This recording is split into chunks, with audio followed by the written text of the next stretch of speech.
Okay, so hello everyone. Today we have Shreya Sharma here, who is currently working as a fuel and motion control engineer at Eaton. So today we are going to have some career guidance from Shreya. To be very honest, she is my college senior. So the first question, Shreya, can you tell us about your educational background? Thank you for having me here, Vijit. My career background is, of course, undergraduate is same as yours. I did my bachelor's in aerospace engineering and applied mechanics from IIST Shivpur. I graduated in 2018, and thereafter I joined the master's program at IIT Kanpur. I took the GATE for that, and I got through IIT Kanpur. I chose my specialization as aerodynamics, and I graduated in 2020. And since around October 2020, I am working at Eaton as a product design engineer, and the team you said is fuel motion and control. Okay. So how did you manage to land up at Eaton? Was it through campus placements or did you apply for some lateral hiring process? I applied through campus placement only. Like Eaton is one of the companies that comes to IIT Kanpur for campus placements. So we have our campus placements in our third semester. And so it varies from year to year. I did hear that after the pandemic, I think Eaton chose to not take aerospace candidates from aerospace, and they took only mechanical. But luckily in my time, they did take people from aerospace. So I applied through the campus placement portal, like whatever the current situation is. So what is the scope of aerospace engineers at Eaton? As it seems from your answer that mechanical guys have more scope. So what are the drawbacks? What are the pros and cons of aerospace in general? Sure. So see, in India, like I would say the scope of aerospace is pretty limited compared to other things, and mechanical is definitely a much broader branch. For Eaton, I can say specifically they have two sectors. One is the electrical sector and one is the industrial sector. And aerospace comes within the industrial sector. And within industrial, you have vehicle, you have aerospace, you have e-mobility, which is basically electric vehicles and all. The thing about aerospace is that they have people from most of the people even in the aerospace branch are also from mechanical only, because you can like easily work in aerospace if you are from mechanical. So definitely, I think if they choose to take mechanical people a lot because they know a lot about machine design. They have some different subjects than us, theory of machines and kinetics of machines. We do not have that. We have some basic stuff. So it could be that they do not take aerospace people sometimes. So it does get a little limited. That's what I feel. Exactly. And that is the thing used in industry a lot. So they do have a bit of an advantage. Okay. So how can current college undergrads or postgrads, as you entered through a postgrad degree, prepare so that they can crack into core aerospace jobs in general? Sure. So if you're going through campus placements, the thing is that when a company comes for campus placement, they do not really advertise exactly which position is open or what skills they are looking for. It is a very general sort of interview, and to prepare for that, like what I did was, since I entered as a postgrad, I was very thorough. Are there any scopes for undergrads, or is it just open to postgrads? So undergrads, no, there is scope, but I think it'll be again a little difficult. Like Eaton does take undergrads, but the company is located in Pune, so they take undergrads only from Maharashtra. So I think companies have it depends on their hiring policies or whatever they find convenient. I think for undergrads they do take. For postgrads, maybe they go to IITs. So I don't know about other companies. I think, but I think in many places for undergrads it's a bit difficult. Okay. So yes, in my case, they came for campus placements, and I prepared my master's work very well. And the technical interview questions, I would say, are just the gate level questions or basic concepts that you should know in aerospace only. Like you do not have to go to mechanical or anything. Just understand your master's work very well, I would say, for a postgrad interview, and brush up on your gate concepts. And the HR interview is, you can't really prepare for an HR interview. They'll ask you some questions, your strengths, weaknesses, and you just have to be spontaneous and answer. So that was my preparation. Okay. So moving to the next question, what are the scopes of cracking into core aerospace companies through off-campus placements? And if possible, how can one apply? There definitely is a scope of getting into a core aerospace company through lateral hiring or off campus. And I think a good time would be to start applying after the December January period, when they do go on campus and they do find a lot of people.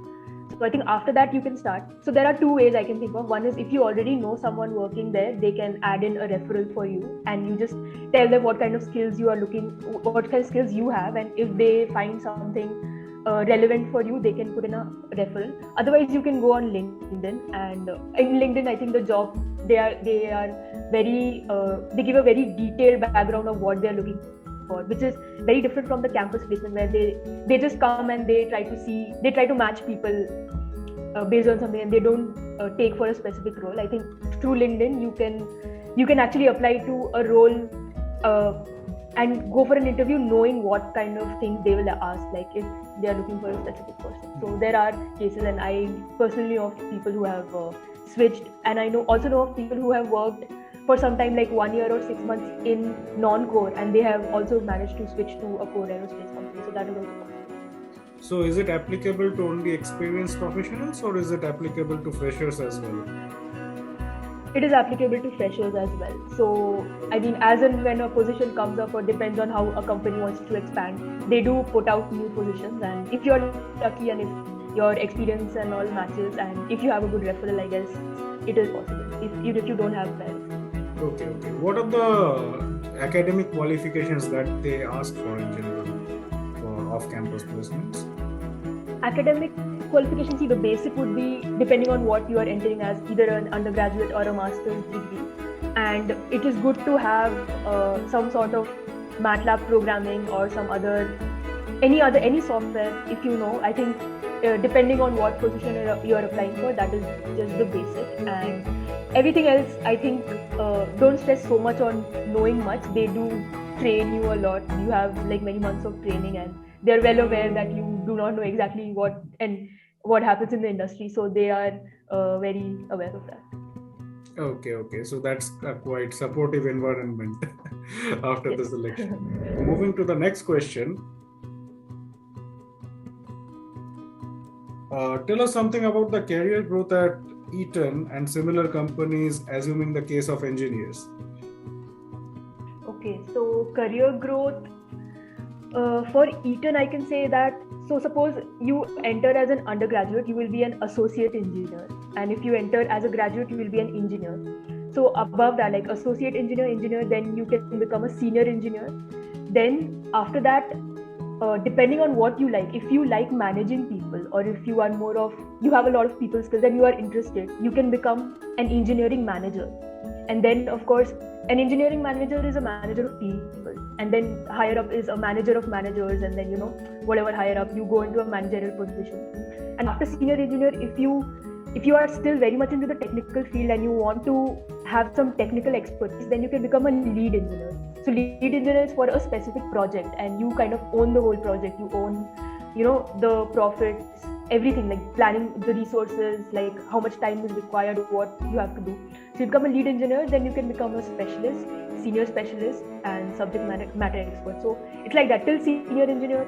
And the time, I would say, like, I guess it's all 2 years, like associate engineer to engineer, 2 or maybe 3 years, depending on your performance and all. Then again 2-3 years, maybe 3-4 years, then again 3-4 years, and so on. Then either the managerial or the technical. Okay. So as you just mentioned that there are two possible career options for growing. One is in the technical domain, and another is in the managerial domain. So let's say if somebody wishes to grow in the managerial domain, does that person need an MBA for growing, or?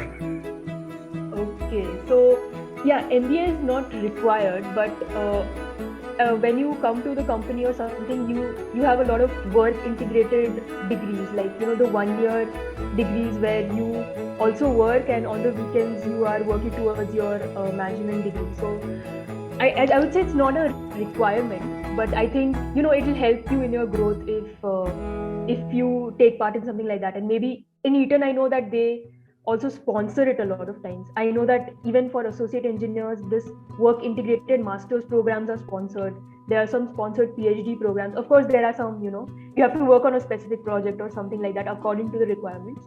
So I think it's not a requirement for master's degree is not a requirement. I mean, sorry, MBA is not a requirement, but they will like it, or I think it will help you in your career. You will do better. So I think you can find out about how they sponsor it and what their expectations are.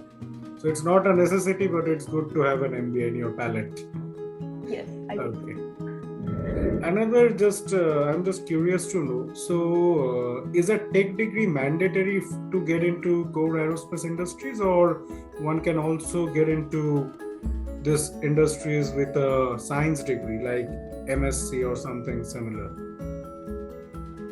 Or a tech degree is something like which is mandatory? Because I know lots of people who just want to break into industries, but they have some other degrees. Let's say they have MSc in physics from the premier institutes, or let's say a BS degree from a very elite institute in India or even abroad. So are there scopes in India, or a tech degree is mandatory? Because in the US, I know that you can also get into industries with a BS or MS degree. But in India, in most of the companies, you need a tech degree. Yeah, I think so. I do not know the exact answer to this, but just the fact that there are so many people in India with a tech degree, like the options, they already have so many options. So I think it will be a little difficult, but you can definitely apply. You can make your resume strong and highlight the kind of skills that you do have. Like maybe you have a degree in physics, but you do know some technical processes. You know these softwares, or you know how things work. And if you make your resume stand out and somehow you kind of get their attention, I guess it is possible, because like I mentioned, a lot of things they actually train you. Like they know that you do not know things and they will train you. So I just being excited about the work is very important. But like I said, in India, they just have so many options. There are so many people with a tech degree. So it'll be a little difficult to, like, I can understand that it'll be a little. Okay. But it's possible. I think it's possible. Okay. So what would be your tips and career suggestions to your juniors? Sure. So my tips, two things. So suppose if you want to join a core aerospace company like Eaton, I think like your options are probably either, if you are an undergraduate in Maharashtra, I would say that they do take people from there for campus placement, the easiest way. Otherwise, in IITs for MTechs, they do come, and it is like I mentioned, you prepare your master's work well, which anyway you have to do, right? If you are doing a master's thesis, you should be very thorough about what you are doing. They will ask you about what kind of challenges you faced and why you chose to do a certain thing, or why you thought in a certain way. Just be clear about that. Be clear about your concepts. And if you don't get in, I would say that don't be disheartened, because again, you might be very good at what you're doing, but they might not have an opening for you. So in campus placement, it gets a bit disheartening that you did your best and you still didn't get in. So for that, off campus, you can look at companies for a specific profile in which you are skilled in, and you can prepare according to you can prepare a resume according to that, and you can prepare your specific projects. You can get some specific experience that will help you get that role. And even off-campus placements, the interviews are something similar. Talk about your major project, talk about why you want to join the company and things like that. And don't get disheartened. That would be my main thing, because it is a bit limited, and especially in aerospace, I understand that opportunities are a little limited. So maybe expand your skill set. Think about other mechanical companies or other jobs where you can use your other skills depending on what you want to do. Okay, so that was a fantastic answer. Anyways, thanks a lot, Shreya, for such an insightful session, and I think our viewers will appreciate your effort. Thanks a lot for this interview.